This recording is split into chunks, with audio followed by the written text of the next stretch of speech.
Top 5 best powerful 5G camera smartphones under 10,000 rupees. वैसे देखा जाए तो इस प्राइस पॉइंट के अंदर आपको ढेरों सारे स्मार्टफोन्स मिल जाते हैं, लेकिन कुछ ऐसे लिमिटेड स्मार्टफोन्स हैं जहां पर आपको सच में काफी अच्छे कैमरास भी देखने को मिलते हैं। तो दोस्तों, आज की इस वीडियो में हम आपके लेकर आ चुके हैं कुछ ऐसे ही स्मार्टफोन्स जहां पर आपको अच्छे कैमरास भी मिलेंगे, अच्छी स्पेसिफिकेशंस भी होंगी, 5G का सपोर्ट भी होगा और साथ ही साथ आपको लंबे अपडेट्स देखने को भी मिलेंगे। तो दोस्तों, ये वीडियो अंत तक जरूर देखिएगा और अगर आप हमारे चैनल पर नए हैं तो चैनल को सब्सक्राइब और घंटी बटन को जरूर दबा दीजिएगा। चलिए शुरू करते हैं। मेरा नाम है राम और गैजेट न्यूज हिंदी पे आप सभी का स्वागत है। दोस्तों, बात कर पर हमने रखा हुआ है इन्फिनिक्स का हॉट 50 5G। बात की जाए फोन की तो ये स्मार्टफोन आपको डिजाइन और लुक के मामले में तो काफी अच्छा देखने को मिल ही जाता है। साथ ही साथ स्मार्टफोन के बैक साइड में आपको पीएमएम मटेरियल दिया गया है जो कि प्लास्टिक से थोड़ा सा बेटर होता है। सो ओवरऑल बिल्ड क्वालिटी भी फोन की काफी अच्छी है और इसी के साथ में ये फोन 7.8 mm की थिकनेस और 185 ग्राम्स के साथ में आता है। सो इन हैंड फीलिंग में भी फोन काफी अच्छा रहता है और इसी के साथ साथ आपको यहाँ पर IP54 की रेटिंग मिल जाती है, यानी हल्के फुल्के वाटर और डस्ट का प्रोटेक्शन भी मिल जाएगा। So overall build quality phone की यहाँ पर अच्छी है और डिजाइन में भी फोन यहाँ पर काफी अच्छा दिखता है। चलिए आगे बढ़ते हैं और बात करते हैं अब यहाँ पर फोन की डिस्प्ले की। तो इस फोन के अंदर आपको मिलती है 6.78 इंचेस की एक HD plus IPS LCD panel और पॉसिबली आपको यहाँ पर NEC का प्रोटेक्शन दिया गया है और साथ ही साथ 500 नीट्स तक की पीक ब्राइटनेस मिल जाती है। तो इंडोर में आपको यहाँ पर कोई भी शिकायत नहीं आएगी, हालांकि आउटडोर में आपको थोड़ी मोटी विजिबिलिटी की शिकायत देखने को मिल सकती है। लेकिन बात करें गेमिंग की तो 120 हर्ट्ज तक की आपको यहाँ पर हाई रिफ्रेश रेट और 240 हर्ट्ज की टच सैंपलिंग रेट मिल जाती है। सो ओवरऑल देखेंगे तो प्राइस पॉइंट के अंदर आपको डिस्प्ले क्वालिटी डिसेंट मिलती है। चलिए आगे बढ़ते हैं और बात करते हैं अब यहाँ पर फोन के कैमरास की। तो बैक साइड में आपको यहाँ पर 3 कैमरास देखने को मिल रहे होंगे, बट काम का यहाँ पर सिर्फ एक ही सेंसर है और वो है मेन कैमरा जो कि आपको मिलता है 48 मेगापिक्सल का और ये सेंसर है यहाँ पर सोनी का IMX582। साथ ही में 2 मेगापिक्सल का आपको यहाँ पर एक डेप्थ सेंसर देखने को मिल जाएगा और तीसरा यहाँ पर एक AI लेंस है। फ्रंट की बात करें तो फ्रंट में आपको मिलता है 8 मेगापिक्सल का सेल्फी स्नैपर। अच्छी बात यह है कि फ्रंट और बैक दोनों ही साइड आपको यहाँ पर LED फ्लैश का सपोर्ट देखने को मिल जाएगा। और रही बात कैमरा आउटपुट की, तो दोस्तों इस प्राइस पॉइंट के हिसाब से देखेंगे तो आपको यहाँ पर कैमरा आउटपुट भी डिसेंट देखने को मिल जाते हैं। साथ ही आपको यहाँ पर कैमरा एप्लीकेशन में ढेरों सारे मोड्स और फीचर्स का सपोर्ट देखने को मिल जाता है। रही बात वीडियो आउटपुट की, तो फ्रंट और बैक कैमरा से आप यहाँ पर मैक्सिमम 2K तक की वीडियो को रिकॉर्ड कर पाएंगे अप टू 30 FPS, जो कि बहुत अच्छी बात है। चलिए आगे बढ़ते हैं और बात करते हैं अब यहाँ पर फोन की परफॉर्मेंस की। तो इस फोन के अंदर आपको मिलता है 6nm बेस MediaTek Dimensity 6300 का 5G चिपसेट और इस प्राइस पॉइंट के हिसाब से देखेंगे तो डेफिनेटली काफी ज्यादा पावरफुल चिपसेट है। जी हाँ दोस्तों, ऑन पर ये स्मार्टफोन लगभग 4,27,000 के आसपास स्कोर कर जाता है। साथ ही गेमिंग के लिए आपको यहाँ पर मिलता है ARM Mali G57 MC2 का 2 कोर का GPU जो कि आपको मीडियम सेटिंग पर काफी अच्छी गेमिंग कराने में भी कैपेबल है। इन सभी के अलावा LPDDR4X की रैम और UFS 2.2 का स्टोरेज आपको देखने को मिल जाएगा। और साथ ही साथ दोस्तों यहाँ पर इन्फिनिक्स ने यह भी दावा किया है कि 5 साल तक आपको यहाँ पर परफॉर्मेंस में कोई भी शिकायत देखने को नहीं मिलेगी। सो देखा जाए तो ये भी काफी अच्छी बात है। सो ओवरऑल इस प्राइस पॉइंट के हिसाब से आपको यहाँ पर परफॉर्मेंस में कोई शिकायत नहीं आने वाली। आगे बढ़ते हैं और बात करते हैं यहाँ पर फोन के पावर हाउस की। तो बैक साइड में 5000 mAh की बैटरी लगी हुई है जो कि 18 वोट की चार्जिंग को सपोर्ट करती है। लेकिन दोस्तों चार्जिंग के लिए आपको यहाँ पर सिर्फ और सिर्फ 10 वोट का चार्जर ही बॉक्स के अंदर देखने को मिलेगा। साथ ही चार्जिंग के लिए Type-C वाली पोर्ट देखने को मिल जाती है और अगर आप एक नॉर्मल यूजर हैं तो आपको यहाँ पर एक दिन का बैकअप भी काफी आराम से मिल जाएगा। और रही बात एडवांस फीचर्स की, तो दोस्तों यहाँ पर आपको मिलता है एक side mounted fingerprint sensor, 3.5 mm का जैक, सिंगल मोनो स्पीकर्स के साथ में आपको यहाँ पर काम चलाना पड़ेगा जिसकी ऑडियो क्वालिटी आपको यहाँ पर डिसेंट मिल जाएगी। रही बात कार्ड ऑप्शन की दोस्तों, तो यहाँ पर आपको हाइब्रिड कार्ड का स्लॉट मिल जाएगा, तो आप यहाँ पर एक साथ में 2 5G सिम या फिर एक 5G सिम और एक मेमोरी कार्ड लगा सकते हैं। रही बात यूजर इंटरफेस की दोस्तों, तो ये स्मार्टफोन आता है Android 14 पर। हालांकि आपको यहाँ पर Android 15 का सपोर्ट देखने को मिलेगा या नहीं ये तो अभी तक कंफर्म नहीं किया गया, लेकिन आपको यहाँ पर 2 साल तक के सिक्योरिटी पैचेस जरूर देखने को मिलेंगे। और साथ ही मैं आपको ये भी बताना चाहूंगा कि स्मार्टफोन का जो OS है ये पहले से काफी ज्यादा क्लीन हो चुका है और काफी स्मूथ एक्सपीरियंस आपको देखने को मिलेगा। रही बात 5G बैंड की दोस्तों, ये smartphone up to 10 5G band को सपोर्ट करता है, तो ये भी अच्छी बात है। और रही बात प्राइसिंग की, तो 4GB रैम और 128GB स्टोरेज के लिए आपको देने होंगे 9,999 रुपए, बट अगर आप बैंक ऑफर्स लगाते हैं तो ये स्मार्टफोन इजीली आपको 8,500 रुपए की कीमत पर मिल जाएगा और इस प्राइस पॉइंट के हिसाब से देखेंगे तो डेफिनेटली एक अच्छी डील है। अगर आप चाहें तो स्मार्टफोन की तरफ देख सकते हैं। और अगला स्मार्टफोन आपको देखने को मिलता है वीवो की तरफ से, वीवो का T3 Lite 5G। बात करें फोन की दोस्तों, तो स्मार्टफोन का डिजाइन और लुक आपको थोड़ा सा डिसेंट ही देखने को मिलने वाला है, जैसा कि आपको वीवो का T2X देखने को मिला था, लगभग वैसा ही डिजाइन आपको यहाँ पर देखने को मिल जाता है। ये स्मार्टफोन आपको पॉलीकार्बोनेट बैक के साथ में मिलेगा। साथ ही फोन की थिकनेस है 8.4 mm और फोन आता है 185 ग्राम के साथ। तो देखा जाए तो इन हैंड फीलिंग में फोन अच्छा रहता है। और हाँ, यहाँ पर आपको IP54 की रेटिंग मिल जाती है, यानी कि हल्के फुल्के वाटर और डस्ट का प्रोटेक्शन आपको यहाँ पर मिल जाएगा। सो ओवरऑल बिल्ड क्वालिटी आपको यहाँ पर अच्छी मिलेगी, उसमें आपको यहाँ पर कोई शिकायत नहीं आने वाली। बात करें फोन के डिस्प्ले की, तो फोन के अंदर लगी हुई 6.5 इंचेस की एक HD plus IPS LCD panel, जहां पर आपको पैंडा ग्लास का सपोर्ट मिल जाएगा। 840 नीट्स तक की पीक ब्राइटनेस दी गई है, तो इंडोर और आउटडोर में आपको यहाँ पर कोई खास शिकायत नहीं आने वाली। साथ ही वाइड वाइन L1 का सपोर्ट दिया गया है, तो ये अच्छी बात है। और हाँ दोस्तों, गेमिंग के लिए आपको यहाँ पर 90 हर्ट्ज की रिफ्रेश रेट और 180 हर्ट्ज की टच सैंपलिंग रेट मिल जाती है। सो ओवरऑल देखेंगे तो डिस्प्ले क्वालिटी आपको यहाँ पर डिसेंट मिलती है। चलिए बात कर लेते हैं फोन के कैमरास की। तो बैक साइड में आपको यहाँ पर दो कैमरास दिए गए। मेन कैमरा 50 मेगापिक्सल का, जो कि f1.8 अपर्चर के साथ में आता है, और ये एक सोनी का सेंसर है। साथ में आपको यहाँ पर 2 मेगापिक्सल का एक डेप्थ सेंसर देखने को मिल जाएगा।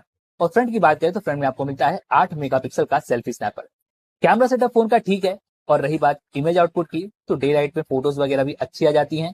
वैसे आपको यहाँ पर नाइट मोड का सपोर्ट दिया गया है, लेकिन इस प्राइस पॉइंट में आपको नाइट मोड की फोटो क्वालिटी उतनी अच्छी नहीं मिलती। बात करें वीडियो क्वालिटी की दोस्तों, तो यहाँ पर आप फ्रंट और बैक दोनों ही कैमरा से मैक्सिमम फुल HD की वीडियो रिकॉर्ड कर पाएंगे अप टू 30 FPS। चलिए आगे बढ़ते हैं और बात करते हैं आप यहाँ पर फोन की परफॉर्मेंस की। तो दोस्तों, इस फोन के अंदर लगा हुआ है 6 nm बेस MediaTek Dimensity 6300 का चिपसेट, जो कि अभी रिसेंटली हमें Realme के C65 5G स्मार्टफोन के अंदर भी देखने को मिला। और इस फोन के अंदर हमें ARM वाली G57 MC2 का 2 कोर का GPU देखने को मिलता है। रही बात AnTuTu की दोस्तों, ये स्मार्टफोन लगभग 4 लाख के आसपास स्कोर कर जाता है, जो कि इस प्राइस पॉइंट के हिसाब से अच्छे स्कोर हैं। तो डेली टास्क वगैरह में आपको यहाँ पर कोई भी दिक्कत नहीं आती है। और हाँ, आप यहाँ पर मीडियम सेटिंग पर अच्छी खासी गेमिंग भी कर सकते हैं। लेकिन आपको यहाँ पर LPDDR4X की रैम और eMMC 5.1 का स्टोरेज दिया गया है, जबकि अगर यहाँ पर UFS 2.2 का स्टोरेज होता तो डेफिनेटली दोस्तों यहाँ पर परफॉर्मेंस और ज्यादा बेटर हो सकती थी। बट ओवरऑल देखा जाए तो यहाँ पर आपको परफॉर्मेंस ठीक ही मिल जाती है। अब बात करते हैं फोन के पावर हाउस की। तो बैक साइड में 5000 mAh की बैटरी लगी हुई है, जो कि 15 वॉट की चार्जिंग को सपोर्ट करती है। चार्जिंग के लिए टाइप सी वाली पोर्ट भी आपको मिल जाएगी। और अगर आप एक नॉर्मल यूजर हैं तो आपको यहाँ पर एक दिन का बैकअप भी काफी आराम से मिलता है। लेकिन यहाँ पर ध्यान रखने वाली बात यह है कि बॉक्स के अंदर आपको एडेप्टर नहीं मिलेगा, यानी कि आपको चार्जर को अलग से परचेस करना होगा, मतलब कि आपको थोड़े से और पैसे लगाने होंगे। चलिए आगे बढ़ते हैं और बात कर लेते हैं अब यहाँ पर कुछ एडवांस फीचर्स की। तो यहाँ पर आपको मिलता है एक side mounted fingerprint sensor, 3.5 mm का जैक दिया गया है। और हाँ, यहाँ पर आपको सिंगल मोनो स्पीकर्स मिलते हैं, जो कि फोन के अपर साइड में दिए गए हैं। हालांकि ऑडियो क्वालिटी ठीक है, उससे आपको कोई खास दिक्कत तो नहीं आएगी, लेकिन उतनी मजेदार भी नहीं है। रही बात यूजर इंटरफेस की दोस्तों, तो ये smartphone Android 14 based FunTouch OS 14 पर लॉन्च किया गया है। हालांकि यहाँ पर भी आपको ब्लॉट पेड्स वगैरह देखने को मिलते हैं, जिन्हें आप अनइंस्टॉल कर सकते हैं। साथ ही आपको यहाँ पर 2 साल के मेजर अपडेट और 3 साल के सिक्योरिटी पैचेस देखने को मिल जाएंगे, तो ये अच्छी बात है। रही बात 5G बैंड्स की, तो ये smartphone up to 8 5G bands को सपोर्ट करता है, तो ये भी अच्छी बात है। सो ओवरऑल देखेंगे तो एक मिक्स सा पैकेज है। अगर आप यहाँ पर सिर्फ वीवो का स्मार्टफोन लेना चाहते हैं, और वो भी इस प्राइस पॉइंट में जहां पर आपको 5G का सपोर्ट मिले, तो डेफिनेटली आप इस फोन की तरफ देख सकते हैं। बात कर ले प्राइसिंग की, तो 4 और 128 के लिए आपको देने होंगे 10,499 रुपए। वहीं पर 6 और 128 के लिए आपको पे करने पड़ेंगे 11,499 रुपए। तो चलिए दोस्तों, बात करते हैं लिस्ट के अगले फोन की। और यहाँ पर हमने रखा हुआ है मोटोरोला की तरफ से लेटेस्ट लॉन्च मोटो का G35। बात की जाए फोन की दोस्तों, तो ये स्मार्टफोन आपको बहुत ही प्रीमियम बिल्ड के साथ में मिलता है। जी हाँ दोस्तों, बैक साइड में आपको इको लेदर का सपोर्ट दिया गया है, जो कि इस प्राइस पॉइंट के हिसाब से देखा जाए तो बहुत अच्छी बात है। साथ ही साथ स्मार्टफोन की थिकनेस है 7.8 mm और फोन आता है यहाँ पर 188 ग्राम के साथ में। सो देखा जाए तो लाइट वेट फोन है और इन हैंड फीलिंग में भी फोन काफी अच्छा रहता है। इन सभी के अलावा आपको यहाँ पर IP52 की रेटिंग देखने को मिल जाती है, तो हल्के फुल्के वाटर और डस्ट का प्रोटेक्शन आपको यहाँ पर दिया गया है, जो कि अच्छी बात है। सो फोन की बिल्ड क्वालिटी काफी अच्छी है और डिजाइन भी आपको यहाँ पर काफी अच्छा देखने को मिल जाएगा। लेकिन अगर हम बात करें फोन के डिस्प्ले की, तो इस फोन के अंदर लगी हुई 6.72 इंचेस की एक बड़ी सी फुल HD प्लस वाली LTPS पैनल। साथ ही कॉर्निंग गोरिल्ला ग्लास 3 का आपको यहाँ पर सपोर्ट देखने को मिल जाता है, जो कि काफी अच्छी बात है। इन सभी के अलावा HDR10 का सर्टिफिकेशन भी आपको देखने को मिल जाएगा। और साथ ही साथ आपको यहाँ पर 1000 नीट्स तक की पीक ब्राइटनेस देखने को मिल जाती है। तो दोस्तों, इंडोर और आउटडोर में विजिबिलिटी की भी आपको यहाँ पर कोई शिकायत नहीं आने वाली। वैसे अगर हम बात करें गेमिंग की, तो आपको यहाँ पर 120 हर्ट्ज तक की हाई रिफ्रेश रेट और 240 हर्ट्ज की टच सैंपलिंग रेट देखने को मिल जाती है। सो ओवरऑल देखा जाए तो इस प्राइस पॉइंट के अंदर काफी बढ़िया डिस्प्ले आपको यहाँ पर दी गई है, तो यहाँ पर आपको डिस्प्ले से कोई भी शिकायत नहीं आने वाली। चलिए आगे बढ़ते हैं और बात करते हैं अब यहाँ पर फोन के कैमरास की। तो बैक साइड में आपको यहाँ पर 2 कैमरास देखने को मिल जाएंगे। मेन कैमरा है 50 मेगापिक्सल का, जो कि आता है f1.8 अपर्चर के साथ में। साथ ही साथ आपको यहाँ पर 8 मेगापिक्सल का एक अल्ट्रा वाइड लेंस दिया गया है, जो कि बहुत अच्छी बात है। इसी के साथ में अगर हम बात करें फ्रंट की, तो फ्रंट में आपको मिलता है 16 मेगापिक्सल का सेल्फी स्नैपर। हालांकि दोस्तों फोन का कैमरा सेटअप काफी अच्छा है। इसी के साथ में आपको डे लाइट में फोटोज में भी कोई शिकायत नहीं आती है। वैसे आपको यहाँ पर डिफरेंट मोड्स का सपोर्ट भी देखने को मिल जाएगा। और अगर हम बात करें वीडियो रिकॉर्डिंग ऑप्शंस की, तो बैक कैमरा से आप यहाँ पर इस प्राइस पॉइंट के अंदर 4K तक की वीडियो रिकॉर्ड कर पाएंगे अप टू 30 FPS, जो कि बहुत ही कमाल की बात है। सो प्राइस पॉइंट के अंदर देखा जाए तो कैमरा से भी आपको यहाँ पर कोई खास दिक्कत नहीं आने वाली। लेकिन अगर हम बात करें फोन के चिपसेट की, तो दोस्तों इस फोन के अंदर लगा हुआ है 6nm बेस यूनिसॉक का T760 का चिपसेट। हालांकि दोस्तों ये 5G चिपसेट है, लेकिन यहाँ पर अधिकांश लोगों को यूनिसॉक के चिपसेट पसंद नहीं आते। लेकिन अगर हम बात करें इस चिपसेट की, तो दोस्तों ये स्मार्टफोन ऑन पर लगभग 4,60,000 के आसपास स्कोर कर जाता है, जो कि इस प्राइस के हिसाब से काफी अच्छे स्कोर है। सो आपको डेली परफॉर्मेंस में कोई भी शिकायत नहीं आने वाली। और हाँ, आप यहाँ पर स्मूथ सेटिंग पर 40 FPS तक की गेमिंग भी इजीली कर सकते हैं। वैसे इस फोन के अंदर आपको LPDDR4X की रैम और UFS 2.2 का स्टोरेज भी देखने को मिल जाएगा। So overall performance model phone का यहाँ पर अच्छा है। सो यहाँ पर भी आपको कोई खास दिक्कत नहीं आने वाली। आगे बढ़ते हैं और बात करते हैं अब यहाँ पर फोन के पावर हाउस की। तो बैक साइड में 5000 mAh की बैटरी दी गई है। फोन 18 वोल्ट की चार्जिंग को सपोर्ट करता है। चार्जर बॉक्स के अंदर और चार्जिंग के लिए टाइप सी वाली पोर्ट भी आपको देखने को मिल जाएगी। सो ये अच्छी बात है। चलिए अब बात कर लेते हैं कुछ यहाँ पर एडवांस फीचर्स की। तो दोस्तों यहाँ पर आपको मिलता है एक side mounted fingerprint sensor, 3.5 mm का जैक दिया गया है, तो बहुत अच्छी बात है। साथ ही आपको यहाँ पर स्टीरियो स्पीकर्स देखने को मिल जाते हैं, जहां पर डॉल्बी एटमॉस का सपोर्ट भी आपको मिल जाएगा। और यकीन मानिए दोस्तों, ऑडियो क्वालिटी सच में काफी अच्छी है। इसी के साथ में आपको यहाँ पर मिलता है हाइब्रिड कार्ड का ऑप्शन, तो आप यहाँ पर एक साथ में 2 5G सिम या फिर एक 5G सिम और एक मेमोरी कार्ड लगा सकते हैं। रही बात यूजर इंटरफेस की, तो ये स्मार्टफोन एंड्रॉइड 14 पर लॉन्च किया गया है। साथ ही आपको यहाँ पर क्लीन यूआई देखने को मिलेगा और 1 साल का मेजर अपडेट और 3 साल के सिक्योरिटी पैचेस देखने को मिल जाएंगे। वहीं पर अगर हम बात करें 5G बैंड्स की, तो दोस्तों यहाँ पर आपको सभी 5G बैंड्स देखने को मिल जाएंगे, तो इसमें भी आपको कोई शिकायत नहीं आने वाली। इतना ही नहीं, आपको यहाँ पर कैरियर एग्रीगेशन और VoNR का सपोर्ट देखने को मिल जाता है, यानी कि आपको यहाँ पर ट्रू 5G का सपोर्ट देखने को मिलेगा, जो कि बहुत अच्छी बात है। बात कर ले प्राइसिंग की, तो 4GB रैम और 128GB स्टोरेज के लिए आपको देने होंगे 9,999 रुपए। दोस्तों बात करते हैं लिस्ट के अगले फोन की, और यहाँ पर हमने रखा हुआ है पोको का M6 Plus 5G। बात करें इस फोन की, तो ये फोन आपको प्लास्टिक बिल्ड पर ही मिलता है। हालांकि आपको यहाँ पर बैक में ग्लास का सपोर्ट दिया गया है। साथ ही IP53 की रेटिंग मिल जाती है, यानी हल्के फुल्के वाटर डस्ट का प्रोटेक्शन मिल जाएगा। और इन सभी के अलावा 8.3 mm की थिकनेस और 205 ग्राम वेट के साथ में आता है। सो इन हैंड फीलिंग में भी फोन अच्छा रहता है। चलिए अब बात करते हैं फोन के डिस्प्ले की। तो इस फोन के अंदर लगी हुई 6.79 इंचेस की एक फुल HD प्लस वाली IPS LCD पैनल, जहां पर आपको कॉर्निंग गोरिल्ला ग्लास 3 का प्रोटेक्शन मिलता है।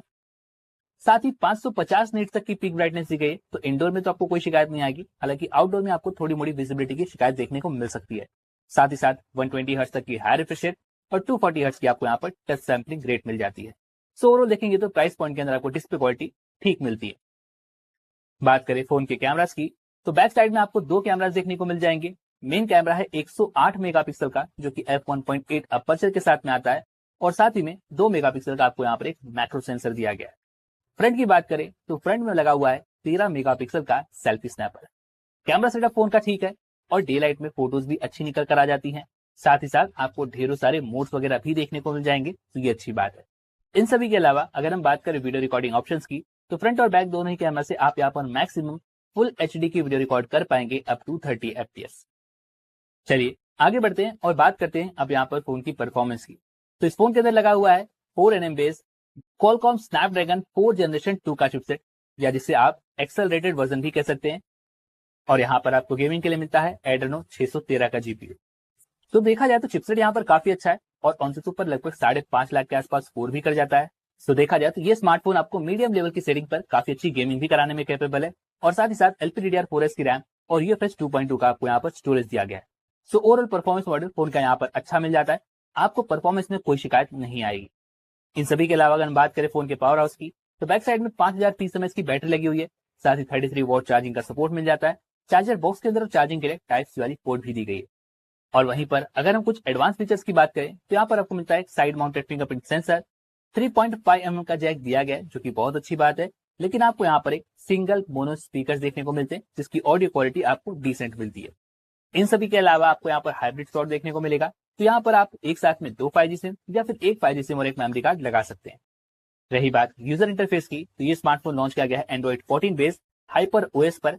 हालांकि आपको यहाँ पर 2 साल के मेजर अपडेट और 3 साल के सिक्योरिटी पैचेस देखने को मिल जाएंगे, तो ये अच्छी बात है। और साथ ही साथ ये smartphone up to 7 5G band को सपोर्ट करता है। सो ओवरऑल देखेंगे तो इस प्राइस पॉइंट के अंदर एक डिसेंट सा ऑप्शन है। अगर आप चाहें तो स्मार्टफोन की तरफ देख सकते हैं। बात कर ले प्राइसिंग की तो 6 और 128 के लिए आपको देने होंगे 12,999। बट गाइस, इस सेल में ये स्मार्टफोन बैंक ऑफर्स के साथ में आपको मिलने वाला है सिर्फ और सिर्फ 10,499 रुपए की कीमत पर। और प्राइस पॉइंट के अंदर देखा जाए तो डेफिनेटली काफी कमाल का पैकेज है। अगर आप चाहें तो स्मार्टफोन की तरफ जा सकते हैं। तो चलिए दोस्तों, बात करते हैं लिस्ट के अगले फोन की, और यहाँ पर हमने रखा हुआ है सैमसंग का गैलेक्सी M16 5G। बात की जाए इस फोन की तो ये फोन आपको पूरी तरह से प्लास्टिक बिल्ड पर ही देखने को मिलने वाला है। प्लास्टिक का बैक, प्लास्टिक की फ्रेम, और साथ ही साथ ये फोन 7.9 mm की थिकनेस और 191 ग्राम्स के साथ में आता है। तो इन हैंड फीलिंग में आपको यहाँ पर कोई शिकायत नहीं आने वाली। साथ ही आपको यहाँ पर IP54 की रेटिंग भी देखने को मिल जाएगी। तो हल्के फुल्के वाटर और डस्ट का प्रोटेक्शन भी आपको यहाँ पर दिया गया है। सो ओवरऑल बिल्ड क्वालिटी में आपको यहाँ पर कोई भी शिकायत नहीं आने वाली। चलिए आगे बढ़ते हैं और बात करते हैं अब यहाँ पर फोन की डिस्प्ले की। तो इस फोन के अंदर लगी हुई 6.7 इंचेस की एक full HD plus super AMOLED panel. साथ ही कॉर्निंग गोरिल्ला ग्लास का प्रोटेक्शन आपको देखने को मिल जाएगा और 800 नीट्स तक की पीक ब्राइटनेस दी गई है। तो इंडोर और आउटडोर में विजिबिलिटी की भी आपको यहाँ पर कोई शिकायत नहीं आने वाली। रही बात गेमिंग की तो 90 हर्ट्ज तक की रिफ्रेश रेट और 180 हर्ट्ज की टच सैंपलिंग रेट का सपोर्ट आपको मिल जाएगा। सो प्राइस पॉइंट के हिसाब से देखा जाए तो डिस्प्ले भी आपको यहाँ पर काफी अच्छी मिल जाती है। डिस्प्ले से भी आपको यहाँ पर कोई शिकायत नहीं आने वाली। चलिए आगे बढ़ते हैं और बात करते हैं अब यहाँ पर फोन के कैमरास की। तो बैक साइड में आपको यहाँ पर ट्रिपल कैमरा का सेटअप देखने को मिल जाएगा। मेन कैमरा है 50 मेगापिक्सल का, जो कि आता है f1.8 अपर्चर के साथ में। साथ ही में 5 मेगापिक्सल का एक अल्ट्रा वाइड और 2 मेगापिक्सल का आपको यहाँ पर एक मैक्रो सेंसर देखने को मिलेगा। फ्रंट की बात करें तो फ्रंट में लगा हुआ है 13 मेगापिक्सल का सेल्फी स्नैपर। फोन का कैमरा सेटअप काफी अच्छा है और डे लाइट में फोटोज वगैरह भी काफी अच्छी आ जाती है। साथ ही साथ आपको यहाँ पर काफी ढेरों सारे फीचर्स भी देखने को मिलेंगे। ढेरों सारे मोड्स का सपोर्ट दिया गया है। सो फोटोज के मामले में आपको यहाँ पर कोई शिकायत नहीं आने वाली। रही बात यहाँ पर वीडियो रिकॉर्डिंग की तो आप यहाँ पर फ्रंट और बैक कैमरा से मैक्सिमम फुल HD की वीडियो रिकॉर्ड कर पाएंगे अप टू 30 FPS। चलिए आगे बढ़ते हैं और बात करते हैं अब यहाँ पर फोन की परफॉर्मेंस की। तो इस फोन के अंदर आपको मिलता है 6nm बेस MediaTek Dimensity 6300 का चिपसेट, जो कि देखा जाए तो काफी सारे स्मार्टफोन्स के अंदर में ऑलरेडी देखने को मिल चुका है। और यहाँ पर आपको गेमिंग के लिए मिलता है ARM वाली G57 MC2 का 2 कोर का GPU, जो कि आपको इस प्राइस पॉइंट के अंदर अच्छी खासी गेमिंग भी कराने में कैपेबल है। रही बात स्मार्टफोन की दोस्तों, तो ये स्मार्टफोन ऑन पर लगभग 4 लाख के आसपास स्कोर कर जाता है। तो आप यहाँ पर मीडियम लेवल की गेमिंग काफी आसानी से कर सकते हैं। इन सभी के अलावा LPDDR4X की रैम और UFS 2.2 का स्टोरेज भी आपको देखने को मिल जाएगा। तो डेली टास्क वगैरह में भी आपको यहाँ पर कोई खास इशू देखने को नहीं मिलने वाले। सो ओवरऑल परफॉर्मेंस में आपको यहाँ पर कोई शिकायत नहीं आएगी। चलिए आगे बढ़ते हैं और बात करते हैं यहाँ पर फोन के पावर हाउस की। तो बैक साइड में आपको यहाँ पर 5000 mAh की बैटरी देखने को मिल जाती है। सो देखा जाए तो एक अच्छे साइज की बैटरी है और अगर आप एक नॉर्मल यूजर तो आपको यहाँ पर एक दिन का बैकअप काफी आराम से मिल जाएगा। लेकिन प्रॉब्लम यहाँ पर यह है कि फोन 25 वोल्ट की चार्जिंग को सपोर्ट करता है, बट बॉक्स के अंदर आपको कोई भी एडेप्टर नहीं दिया गया है। एडेप्टर आपको अलग से परचेस करना होगा। वहीं पर अगर हम बात करें यहाँ पर कुछ एडवांस फीचर्स की तो दोस्तों इस फोन के अंदर आपको मिलता है एक side mounted fingerprint sensor, single bottom firing speakers है जिसके आउटपुट देखा जाए तो अच्छे हैं। आपको यहाँ पर भी कोई शिकायत नहीं आने वाली। और हाँ, रही बात कार्ड ऑप्शन की तो आपको यहाँ पर मिलेगा हाइब्रिड कार्ड का स्लॉट। तो आप यहाँ पर एक साथ में 2 5G सिम या फिर एक 5G सिम और एक मेमोरी कार्ड लगा सकते हैं। लेकिन ध्यान रखिएगा कि आपको यहाँ पर 3.5 mm का जैक देखने को नहीं मिलेगा। वहीं पर अगर हम बात करें यहाँ पर यूजर इंटरफेस की तो दोस्तों ये स्मार्टफोन आता है Android 14 बेस्ड सैमसंग के One UI 6.1 पर। लेकिन यहाँ पर सैमसंग ने क्लेम किया कि आपको यहाँ पर 6 साल के मेजर अपडेट और 6 साल के सिक्योरिटी पैचेस भी देखने को मिलेंगे, जो कि देखा जाए तो काफी अच्छी बात है। और साथ ही साथ ये स्मार्टफोन लगभग सारे ही 5G बैंड को सपोर्ट भी करता है। सो ओवरऑल देखा जाए तो एक कंप्लीट पैकेज है। अगर आप स्मार्टफोन में इंटरेस्टेड हैं तो आप इस फोन की तरफ देख सकते हैं। बात कर ले प्राइसिंग की तो 4 और 128 के लिए आपको पे करने पड़ेंगे 11,499 रुपए। तो देख सकते हैं लिंक्स हमने नीचे डिस्क्रिप्शन बॉक्स में भी दे रखे हैं, तो आप एक बार जा करके जरूर चेकआउट कीजिएगा। इसी के साथ में उम्मीद है कि आपको आज की वीडियो पसंद आएगी, तो इस वीडियो को लाइक और अपने दोस्तों के साथ शेयर जरूर कीजिएगा। और हाँ, अगर आप हमारे चैनल पर नए हैं तो चैनल को सब्सक्राइब और घंटी बटन को जरूर दबा दीजिएगा। चलिए मिलते हैं अगली वीडियो में, तब तक के लिए अपना ख्याल रखें। धन्यवाद।